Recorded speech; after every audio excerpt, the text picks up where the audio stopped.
ଆଜିର ଭିଡ଼ିଓରେ ମହାଶିବରାତ୍ରି କାହିଁକି ପାଳନ କରାଯାଏ ସେ ସମ୍ବନ୍ଧରେ ଦୁଇ ପ୍ରକାର କିମ୍ବଦନ୍ତୀ ରହିଛି। ଭିଡ଼ିଓଟିକୁ ସମ୍ପୂର୍ଣ୍ଣ ଦେଖନ୍ତୁ ଏବଂ ଭିଡ଼ିଓଟିକୁ ଲାଇକ୍, ସେୟାର, କମେଣ୍ଟ ଏବଂ ସବସ୍କ୍ରାଇବ୍ କରିବା ପାଇଁ ଅନୁରୋଧ।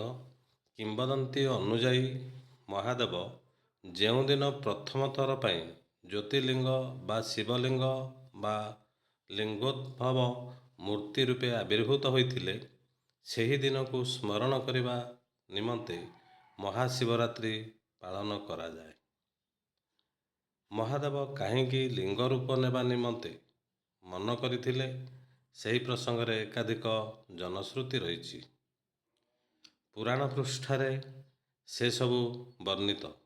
ସବୁଠାରୁ ଅଧିକ ପ୍ରସାରିତ କିମ୍ବଦନ୍ତୀଟି ହେଉଛି, ନିଜକୁ ଅନ୍ୟଠାରୁ ବଡ଼ ବୋଲାଇବା ପାଇଁ ଏକଦା ବ୍ରହ୍ମା ଓ ବିଷ୍ଣୁଙ୍କ ମଧ୍ୟରେ କଳହ ହେଲା।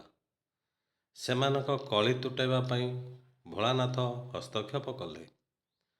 ନିଜକୁ ସେ ଗୋଟିଏ ଜ୍ୱଳନ୍ତ ଲିଙ୍ଗରେ ପରିଣତ କରି କହିଲେ, ଯିଏ ପ୍ରଥମେ ଲିଙ୍ଗର ମୂଳ ବା ଶେଷକୁ ଖୋଜି ବାହାର କରିବ, ସେ ବଡ଼।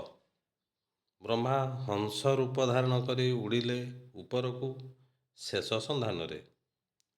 ବିଷ୍ଣୁ ଶୂକର ରୂପେ ଧାରଣ କରି ତଳକୁ ତଳ ଖସିଲେ ମୂଳ ଅନ୍ୱେଷଣରେ। ତେବେ ବହୁ ଉଦ୍ୟମ ପରେ ସୁଦ୍ଧା ସେମାନେ ମୂଳ ବା ଶେଷକୁ ଖୋଜି ପାଇଲେ ନାହିଁ। ଯେଉଁଠାରେ ବାହାରିଥିଲେ ସେଠାରେ ସେମାନେ ମହାଦେବଙ୍କୁ ଧ୍ୟାନ କଲେ। ଓଁ ଧ୍ୱନି ସହ ମହାଦେବ ସେମାନଙ୍କ ସମ୍ମୁଖରେ ଉଭା ହେଲେ। ସେ ବୁଝାଇଲେ, ଦୁହେଁ ଯାହା ଖୋଜିବାକୁ ଚେଷ୍ଟା କରୁଥିଲେ, ତାହା ଆରମ୍ଭ ବା ଶେଷ ନଥିବା ଚରମ ସତ୍ତା। ଏହାକୁ ବୁଝିଲେ ଯାଇ ମୋକ୍ଷପ୍ରାପ୍ତି ସମ୍ଭବ।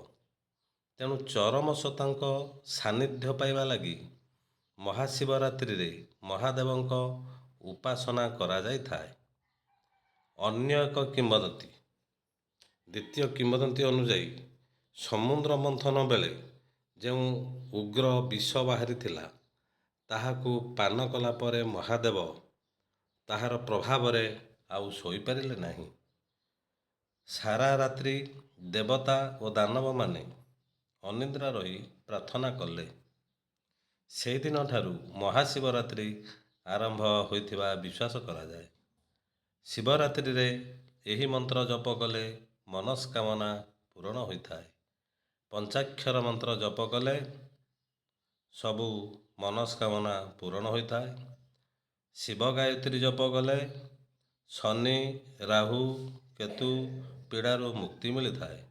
ମହାମୃତ୍ୟୁଞ୍ଜୟ ମନ୍ତ୍ର ଜପ କଲେ ଭୟ, ଅକାଳ ମୃତ୍ୟୁ ଦୂର ହୋଇଥାଏ। ଶିବ ତାଣ୍ଡବ ଜପ କଲେ ଧନଜନିତ ସମସ୍ୟା ଦୂର ହୋଇଥାଏ। ଶିବସ୍ତୁତି ଜପ କଲେ ଶରୀରରୁ ରୋଗ ଦୂର ହୋଇଥାଏ।